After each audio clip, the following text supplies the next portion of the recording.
José Camilo Castiblanco, gracias por este informe y como muy... Le tengo el remedio.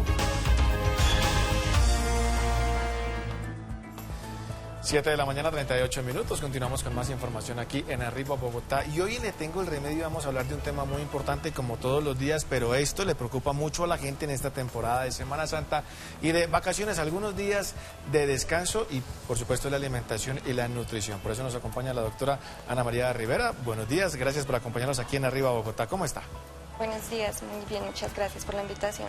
Bueno, vamos a hablar de esto, Estefanía, ¿no? Vamos a hablar sobre alimentación y hay algo que todo el mundo dice que en Semana Santa solamente se puede comer pescado. Empecemos hablando por eso. ¿Qué pasa con las personas que cambian totalmente su dieta, dejan de comer carnes, algunas proteínas y reemplazan totalmente por el pescado? ¿Esto es recomendable? Bueno, digamos que esta pregunta tiene como varios puntos de vista. El primero es que la alimentación no es un acto puramente biológico, sino que también es un fenómeno sociocultural. Entonces, todo lo que comemos, cuánto comemos, en qué momento del año lo comemos, está enmarcado pues bajo unas tradiciones, especialmente la de Semana Santa, en la que algunas personas optan por dejar de comer la carne y lo sustituyen o lo reemplazan por el pescado o algunas preparaciones a base de plantas o de frutas, verduras.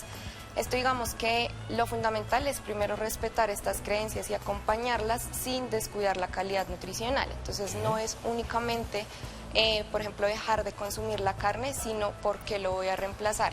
Algún alimento que tenga un perfil nutricional en lo posible igual o muy similar. En el caso del pescado es un excelente alimento, tiene muy buena fuente de proteína, es una excelente fuente de proteína.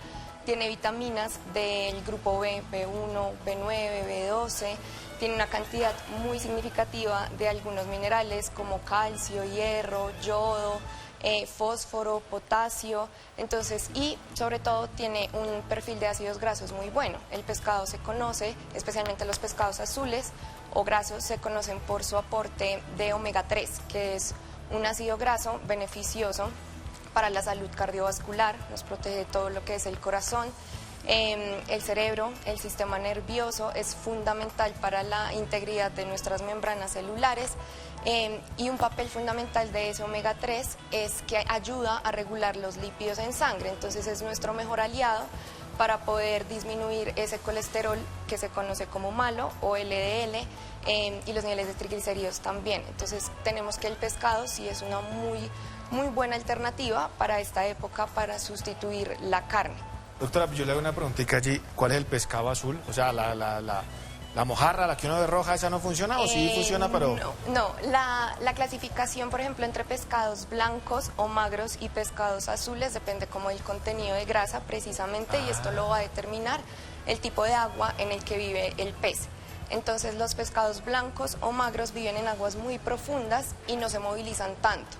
Entonces no requieren como ese tejido graso adicional para realizar sus actividades. Entonces el contenido de grasa es menor al 3% aproximadamente. Dentro de ellos encontramos, por ejemplo, la tilapia, la mojarra, bocachico, merluza. Y por el otro lado, los pescados azules o grasos tienen más o menos 5% de grasa y esto se debe a que viven en aguas superficiales y muy frías. Entonces también migran muy frecuentemente y desarrollan ese tejido graso adicional para desarrollar estas actividades.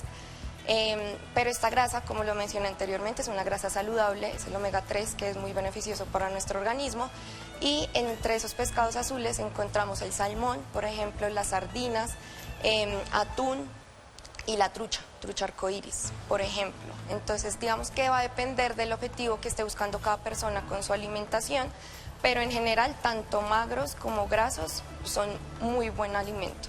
Doctora, también durante Semana Santa hay personas que en el marco de esta conmemoración de la Semana Mayor y todas estas tradiciones religiosas deciden realizar ayunos de pronto muy largos en conmemoración de la muerte de Cristo y demás.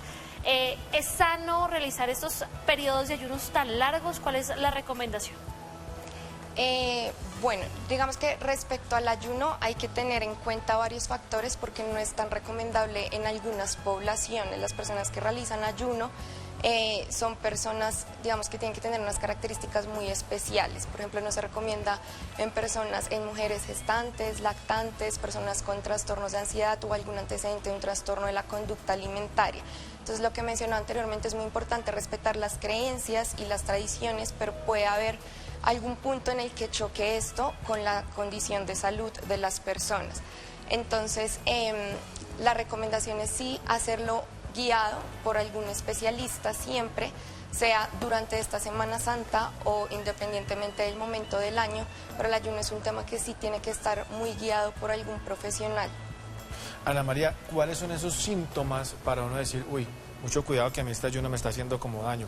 O cambié totalmente la alimentación durante estos días, jueves, viernes, sábado, me pongo solamente a comer pescado. ¿Cuáles son los síntomas? No sé, de pronto un mareo, se siente... Sí, generalmente cuando hay alguna restricción muy radical, por ejemplo, de algún alimento, el cuerpo empieza a manifestarlo a través de mareos, sudoración excesiva, falta de concentración, incluso pueden haber desmayos. Entonces ya estos son signos de alarma en los que estamos, porque se cae en el error de quitar radicalmente un grupo de alimentos y no sustituirlo. Entonces ese realmente es el problema. No compensamos lo que estamos quitando y ahí es donde el cuerpo, pues evidentemente, se empieza a manifestar. Doctora, hay algo que pasa durante también esta época, y es que vemos a muchas personas yendo a las iglesias, subiendo a Monserrate, y también pasa esto. Entonces vamos a subir Monserrate, pero venimos de un periodo de ayuno y vamos subiendo, nos podemos descompensar. ¿Qué hacer en ese tipo de casos? Mantener la buena hidratación, alimentación, si vamos a ir a estos lugares donde hay tanta conglomeración de personas. Ahí la recomendación fundamental es mantener la hidratación más o menos entre 1.5 a 2 litros de agua de líquido durante el día, especialmente cuando vayamos a hacer este tipo de actividad física. La alimentación muy completa. Aquí la recomendación es que no descuiden el aporte de fibra proveniente de frutas, de verduras, la proteína. La proteína es esencial para la recuperación muscular, entonces es uno de los macronutrientes más importantes al momento de hacer actividad física. Y la hidratación, que ya lo mencioné. Esos, digamos, que son los dos tópicos más importantes para evitar algún tipo de descompensación cuando se hace actividad física que no estamos acostumbrados en otros momentos del año. Y los que van a subir, por ejemplo, a Monserrate temprano en ayunas, llegar allá y comerse un tamalito es una buena opción, pero no se pueden ir tanto porque se pueden marear en el camino. O sea, su vida siempre es... es intenso.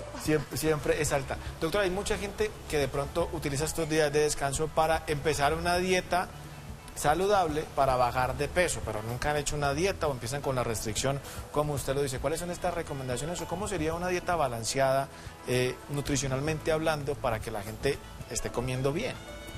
Pues que lo primero es evitar precisamente quitar algún grupo de alimentos. Se tiene la creencia de que para lograr una pérdida de peso fácil o rápida hay que quitar o las grasas o las proteínas o los carbohidratos, y esto a corto o a mediano plazo puede generar deficiencias nutricionales. Entonces lo primero es tratar de mantener una dieta lo más completa posible, que incluya un buen aporte de fibra proveniente de frutas, de verdura, de grasas saludables, aguacate, aceite de oliva, frutos secos, proteínas preferiblemente magras, completas, carne, pollo, pescado, algunas leguminosas. El huevo también cuenta como proteína. Y digamos que esa es una recomendación importante, no restringir un grupo de repente. Otro error de pronto que se comete mucho es reemplazar todos los productos regulares por su versión light. Ah, y que ahora está muy de moda, además. Entonces resulta que para que un producto sea light se modifican algunos nutrientes como el azúcar o la grasa, pero para compensar ese sabor que se modifica, entonces se añaden almidones, se aumenta la cantidad de sodio o edulcorantes. Entonces terminamos consumiendo un producto aún más ultraprocesado que el regular. Entonces tener muy en cuenta las etiquetas de esos productos. Puede que no, digámoslo coloquialmente, puede que no engorde, no tenga calorías, pero no es necesariamente igual o más saludable. Exactamente. Entonces ahí la importancia de verificar siempre lo que diga la etiqueta. Y otra recomendación es que muchos actuamos bajo la premisa, porque también pasa, nosotros también somos humanos, actuamos bajo la premisa de comer todo lo que no comimos en un año en un tiempito de descanso. Entonces una vez al año pues no hace daño. Y evidentemente no nos va a causar mayor molestia o mayor problema de salud, pero sí terminamos compensando. Entonces comemos todo en una semana y después de la Semana Santa empezamos, ¿y ahora qué hago? ¿Cómo compenso? La recomendación más importante ahí es volver a la rutina lo más rápido que se pueda. Volver a retomar nuestra actividad física, volver a consumir nuestras frutas, nuestras verduras, hidratación, pero no es necesario caer o hacer este tipo de dietas detox o los batidos, porque nosotros contamos con 2 órganos especializados en desintoxicarnos diario, que son los riñones y el hígado. Entonces, no es necesario caer en estas dietas ni restringirnos y tomar únicamente agua todo el día, sino retomar nuestra rutina lo más rápido que se pueda. Doctora, ¿qué decirle a esa gente que precisamente hizo eso? Porque durante vacaciones a veces uno dice, no importa, estoy de vacaciones, voy a comer lo que sea, pero llegan de Semana Santa con problemas gastrointestinales, algunos problemas estomacales. ¿Qué decirles a esas personas para que eviten ese tipo de acciones y pues claramente para que ayuden a mejorar no solamente su salud nutricional, sino toda su salud? Lo más importante es que durante las épocas de descanso, por ejemplo en esta Semana Santa, también traten de encontrar un balance. No es necesario restringir, digamos que muchas personas viajan a diferentes regiones del país en donde hay tradiciones culinarias, hay regiones que se caracterizan de hecho por la oferta única de postres y de dulces, entonces también es necesario conocer esta gastronomía sin llegar a que choque también esa restricción. Entonces la recomendación es moderar las porciones, por ejemplo, media porción de un postre y también buscar estrategias para compartir. Entonces tú te comes la mitad de uno, yo me como la otra mitad, completamos un postre, una porción, y he probado 2 alternativas y voy conociendo también la gastronomía. Entonces, fundamental moderar las porciones, tratar de mantenerse activos durante el descanso, caminar, evitar usar los medios de transporte pues público, sino lo que más se pueda para ir de un lugar a otro caminando. Y como lo mencionaba antes, retomar, no empezar con dietas o ayunos extremos después de Semana Santa, sino de una apenas se pueda volver a incorporar frutas, verduras, hidratarse muy bien, retomar los niveles de actividad física que teníamos antes. Doctora, hoy Aníbal hizo caso, me dio la mitad de la arepa. Ah, bueno, ahí no, ya... Y a eso iba, ojo, la recomendación es la mitad de la porción. No es que compremos 2 y sea 1,5 y media. Muy bien. Doctora, pues ya llegamos al final de este espacio, aquí esta recomendación final para que la gente se cuide en su alimentación en estos días de la Semana Mayor. Nada, que lo hagan con mucho balance, conozcan también la gastronomía, seguir las tradiciones, esto hace parte de ese tejido cultural que tenemos como sociedad, sin descuidar esa calidad nutricional, prioricen mucho lo que son frutas, verduras, hidratación y actividad física sin necesidad de dietas extremas o ayunos muy prolongados. Doctora, muchas gracias y estas son las recomendaciones para Aníbal y todos nuestros televidentes. Muchas gracias.